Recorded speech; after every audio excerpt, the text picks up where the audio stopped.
Oh, happy Mother's Day. Pabili naman ng ano, happy birthday, happy birthday tuloy. Happy Mother's Day. Ano, pabili ng may shabu na? May shabu na? Wala pa shabu. Shabun, wala pa? Surf. Parang, Real time. magkano yung surf mo? Subukan ko nang magsabon. 8,000. Hanggang ngayon tuloy, di ko napapaikot. Nabanlawan ko na doon yung ano, lalagyan ko na lang sabon. Subukan mo dyan, oh.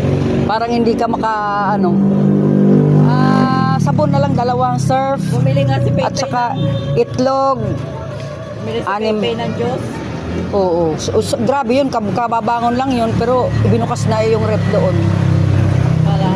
Inano yung electric pan, di tinapat. Tapos. Ayun, inano na niya.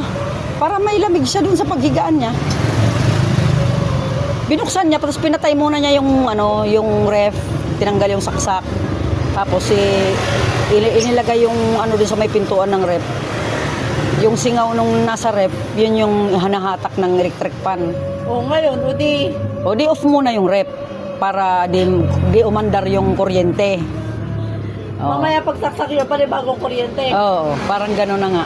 Pero ano na yun, kaya sabi ko nga, bago mo anak i-open, saka mo lang, isaksak mo muna, bago mo i-open, hindi yung nakasaksak, saka i-open yun ang malakas ng hatak ng kuryente. Kasi magpapanibago siyang lamig sa loob eh. Yan na nga ang nakakaano sa kanya. Oo, Panay ganyan ang ginagawa, nakailan. Sabi ko, ikaw, puro ka reklamo sa kuryente. Ikaw naman gumagawa ng ano. O, ngayong buwan, ngayong May, ilang bukas na ilang bukas. Bumili na lang siya ng ano, may trabaho siya. Ilang bukas na niya. Hindi, Bumili ng air cooler. pinagplaplanuhan na niya yan.